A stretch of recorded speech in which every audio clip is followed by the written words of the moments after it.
Christmas exam time table വന്നു. ഇനിയുള്ള ദിവസം എങ്ങനെ പഠിക്കണം? ഈ ഒരു ചിന്ത ഇപ്പോൾ ഒരുപാട് കുട്ടികളിലൂടെ കടന്നു പോകുന്നുണ്ട്. അപ്പോൾ ഇനിയുള്ള ദിവസം എങ്ങനെ പഠിച്ചാലാണ് ക്രിസ്മസ് എക്സാമിന് ഫുൾ A+ നേടാൻ പറ്റുക നമ്മൾ ഡിസ്കസ് ചെയ്യാൻ പോകുന്നത്. അപ്പോൾ ഇത്ര അപ്ഡേറ്റ്സിനായിട്ട് ഈ ഒരു ചാനൽ ഫോളോ ചെയ്തു. അതിനുമുന്നേ നിങ്ങൾ ആദ്യം ഒരു കാര്യം കമൻറ്റ് ചെയ്യണം. ക്രിസ്മസ് എക്സാം ടൈം ടേബിൾ എങ്ങനെയുണ്ട്? നിങ്ങൾ ഏത് ക്ലാസ് ആണെങ്കിലും നിങ്ങളുടെ ക്രിസ്മസ് എക്സാം ടൈം ടേബിളിന് ഒരു അവസ്ഥ അല്ലെങ്കിൽ ആ ടൈം ടേബിൾ കണ്ടിട്ട് നിങ്ങൾക്ക് എന്ത് തോന്നുന്നു, ടൈം ടേബിൾ എന്തെങ്കിലും പാളിച്ചകളുണ്ടോ, എന്തെങ്കിലും പ്രശ്നങ്ങളുണ്ടോ, ആ കാര്യം കൂടി നിങ്ങളൊന്ന് കമൻറ്റ് ബോക്സിൽ ഒന്ന് ടൈപ്പ് ചെയ്യുക. നിങ്ങൾ ആദ്യം ചെയ്യേണ്ടത് ഇനി ക്രിസ്മസ് എക്സാമിലേക്ക് എത്ര ദിവസമുണ്ട്, ഈ ഒരു കാര്യം നിങ്ങൾ ആദ്യം ഒന്ന് നോട്ട് ചെയ്യുക. എന്നിട്ട് അടുത്തായിട്ട് നിങ്ങൾ ചെയ്യേണ്ടത് ക്രിസ്മസ് എക്സാമിന് എത്ര ചാപ്റ്റേഴ്സ് പഠിക്കാനുണ്ടെന്നുള്ള കാര്യം കൂടി നിങ്ങൾ കറക്റ്റ് നോട്ട് ചെയ്യുക. അപ്പോൾ ഓൾറെഡി ചാപ്റ്റേഴ്സ് അറിയാത്ത കുട്ടികളാണെങ്കിൽ nafi.edu എന്ന ഇൻസ്റ്റാഗ്രാം പേജിലേക്ക് നിങ്ങളുടെ ക്ലാസ് കൂട്ടിച്ചേർത്ത് നിങ്ങളൊരു മെസ്സേജ് അയക്കുകയാണെങ്കിൽ ഞാൻ ആ ക്ലാസ്സിൻ്റെ ക്രിസ്മസ് എക്സാം പോർഷൻസ് നിങ്ങൾക്ക് അയച്ചു തരാം. അപ്പോൾ ക്രിസ്മസ് എക്സാമിലേക്കുള്ള ദിവസവും ഇതിലേക്കുള്ള ചാപ്റ്റേഴ്സ് നിങ്ങൾ കറക്റ്റായിട്ടൊന്ന് കണക്ക് കൂട്ടുക. ഒരു ദിവസം എത്ര ചാപ്റ്റേഴ്സ് പഠിച്ചാലാണ് നിങ്ങൾക്ക് ക്രിസ്മസ് എക്സാമിൻ്റെ മൊത്തം പോർഷൻസ് കവർ ചെയ്യാൻ പറ്റുന്നുള്ള കാര്യം ആദ്യം നിങ്ങൾ എന്ത് ചെയ്യണം, ഒന്ന് പ്ലാൻ ചെയ്യണം. അതിൽ നിങ്ങൾക്ക് ചില ചാപ്റ്റേഴ്സ് ഭയങ്കര ടഫായിരിക്കും, ചില ചാപ്റ്റേഴ്സ് ഭയങ്കര ഈസി ആയിരിക്കും. ടഫായുള്ള ചാപ്റ്റേഴ്സ് നിങ്ങൾ രാവിലെ നിർബന്ധമായിട്ടും സമയം കണ്ടിരിക്കണം. രാവിലെ എന്തൊക്കെ ബുദ്ധിമുട്ട് പറഞ്ഞാലും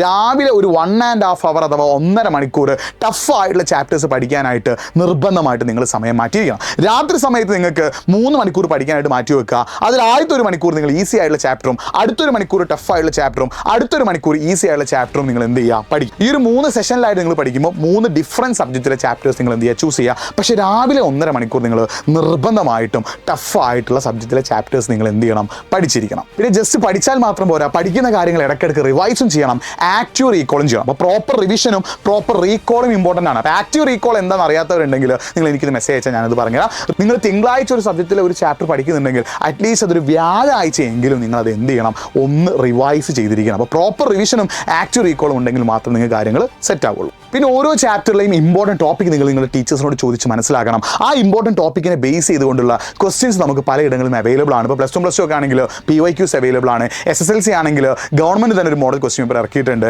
ക്ലാസ് 9 PYQs ഉണ്ട്. ക്ലാസ് 8 സമഗ്രയുടെ സൈറ്റിൽ കുറച്ച് ക്വസ്റ്റ്യൻസ് കാണാൻ പറ്റും. ഈ ക്വസ്റ്റ്യൻസ് ഒക്കെ മാക്സിമം ചെയ്ത് നിങ്ങൾ എന്ത് ചെയ്യുക, ആ ഒരു ഇമ്പോർട്ടൻ്റ് ആയിട്ടുള്ള ടോപ്പിക്ക് നിങ്ങൾ മാക്സിമം സെറ്റാക്കി വെക്കണം. അപ്പം മാക്സിമം ക്വസ്റ്റ്യൻസിലൂടെ ഇമ്പോർട്ടൻറ്റ് ടോപ്പിക്സ് കവർ ചെയ്യുക എന്നുള്ളതും വളരെ വളരെ ഇമ്പോർട്ടൻ്റ് ആണ്. പിന്നെ നിങ്ങൾ ഏറ്റവും പ്രധാനമായിട്ട് ചെയ്യേണ്ട കാര്യം നിങ്ങളുടെ മൈൻഡ് സെറ്റാണ്. ഇനി നിങ്ങൾ പഠിച്ചേ പറ്റൂ. ഇനി നിങ്ങൾ മടി പിടിച്ചതിൻ്റെ കാര്യമില്ല. ഞാൻ മടി പിടിച്ചതാൽ എനിക്കാണ് നഷ്ടം എന്നൊരു ചിന്ത നിങ്ങളുടെ മനസ്സിലേക്ക് കൊണ്ടുവന്നിട്ട് ഇനി അങ്ങോട്ടേക്കുള്ള സമയം ഹാർഡ് വർക്ക് ചെയ്യാൻ റെഡി ആണെങ്കിൽ, കൺസിസ്റ്റൻ്റ് ആയിട്ട് വർക്ക് ചെയ്യാൻ റെഡി ആണെങ്കിൽ നിങ്ങൾക്ക് ഫുൾ മാർക്ക് കിട്ടുന്നുള്ളൊരു ചിന്ത നിങ്ങളുടെ മനസ്സിൽ എപ്പോഴും വേണം. ഞാൻ പണിയെടുത്താലേ എനിക്ക് മാർക്ക് കിട്ടൂ, ഞാൻ പഠിച്ചാലേ എനിക്ക് മാർക്ക് കിട്ടൂ, ഞാൻ എഫേർട്ട് ഇട്ടാലേ എനിക്ക് മാർക്ക് കിട്ടും എന്നുള്ളൊരു ചിന്ത നിങ്ങളുടെ മനസ്സിൽ കൊണ്ടുവന്നിട്ട് രാവിലെയും രാത്രിയുമായിട്ട് അങ്ങോട്ടേക്ക് മെനക്കെടാൻ തയ്യാറാവുക. അങ്ങനെ മെനക്കെടാൻ നിങ്ങൾ തയ്യാറാണ്, നിങ്ങൾക്ക് അതിൻ്റെ കൂടെ പഠിക്കണം എന്നൊരു ആഗ്രഹമുണ്ട്. പക്ഷേ ഇതിൽ പഠിക്കാനുള്ള ക്ലാസ്സുകൾ ഒന്നും എനിക്ക് അറിയില്ല എന്നാണ് നിങ്ങളുടെ പ്രശ്നമെങ്കിൽ nafi.edu എന്ന ഇൻസ്റ്റാഗ്രാം പേജിലേക്ക് ഒന്ന് മെസ്സേജ് അയച്ചോ. അതിനുള്ളൊരു സൊല്യൂഷൻ കൂടി ഞാൻ പറഞ്ഞുതരാം. അപ്പോൾ ഇത്ര അപ്ഡേറ്റ്സിനായിട്ട് നമ്മുടെ ചാനൽ ഒന്ന് ഫോളോ ചെയ്തോ.